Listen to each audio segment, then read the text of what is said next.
8 फेरों का 8वां वचन। स्वाति ने इसी साल शहर के कॉलेज से पढ़ाई पूरी की है और अब उसके लिए जगह जगह से रिश्ते आने लगे हैं। स्वाति से ज़्यादा उसके रिश्तेदारों को उसकी शादी की चिंता है, इसीलिए जो भी स्वाति के घर आता वो किसी नए लड़के की खबर ज़रूर ले आता। अरे दीदी, ये फोटो देख के बताओ कैसा है। राहुल नाम है लड़के का, मेरी सहेली की बहन का बेटा है। अपनी स्वाति के साथ एकदम प्यारी जोड़ी लगेगी इसकी। ज़रा दिखाना, फोटो तो बढ़िया लग रहा है।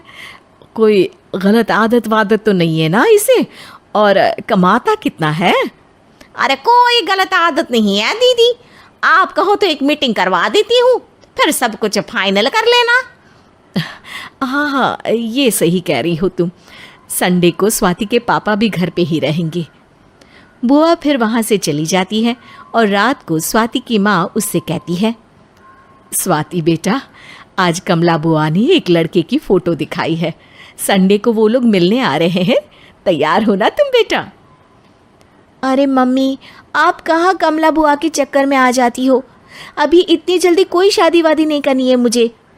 अरे बेटा, अच्छा लड़का है, बुआ जानती है उसे अच्छे से। हाँ स्वाति बेटा, एक बार मिल तो लो, बाद में देखेंगे आगे क्या करना है। वैसे तो कमला रिश्ता लाई है तो मना करने का तो कोई सवाल ही नहीं उठता। संडे की सुबह होती है और कमला बुआ राहुल और उसके मम्मी पापा को लेकर स्वाति के घर आती है। अरे आइए आइए भाभी, इसे अपना ही घर समझिए। इनसे मिलिए, ये मेरे भैया और ये मेरी भाभी हैं।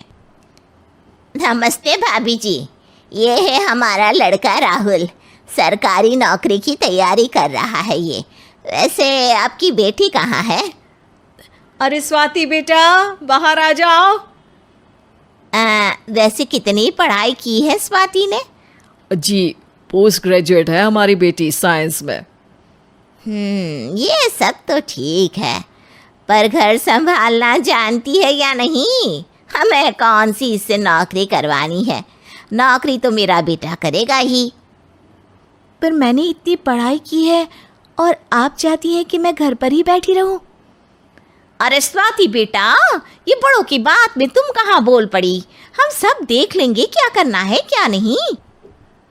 हम तो इसी बात पर विश्वास करते हैं कि घर के लड़कियां घर में ही रहे तो ज़्यादा अच्छा रहता है, वरना भाई साहब आप तो आजकल के हाल जानते ही हैं, कितनी घटनाएं होने लगी हैं औरतों के खिलाफ।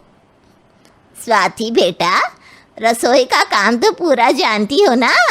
शादी के बाद तुम्हें ही संभालना है वो सब।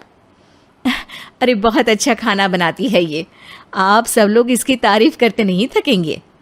लो भाई, हो गई मीटिंग, अब शादी की तारीख फाइनल कर लेते हैं, क्यों भैया? भाई हम तो पंडित जी से चर्चा करने के बाद ही तारीख फाइनल करेंगे, सालों से हम उनकी बातें मानते हुए आ रहे हैं।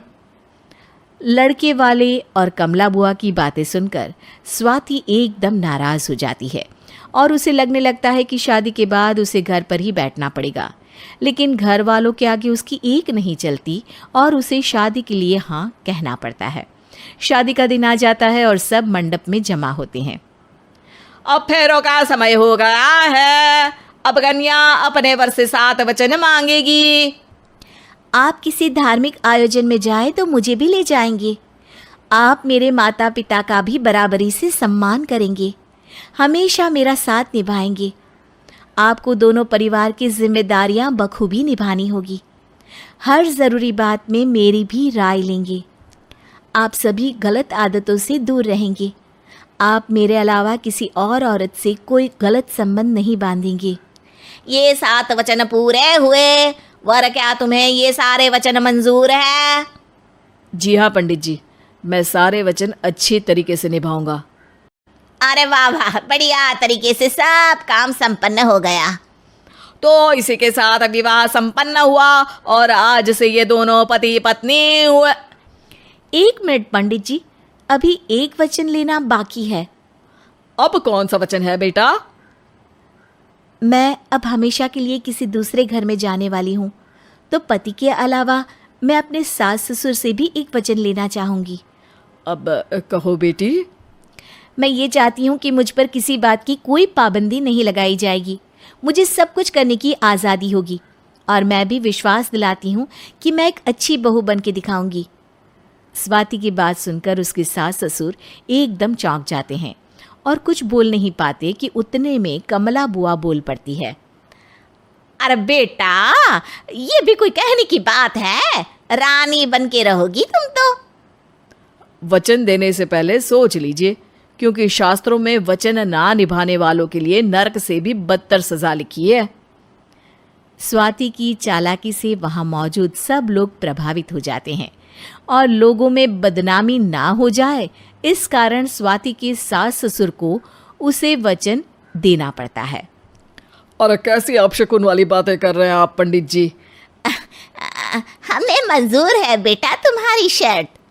स्वाति अपनी समझदारी से अपनी बात अपने ससुराल वालों से मनवा लेती है और खुशी खुशी राहुल से शादी कर लेती है। अब से हर शादी में मैं खुद 8 वचन दिलवाऊंगा। ओम मंगलम मंगलम मंगलम।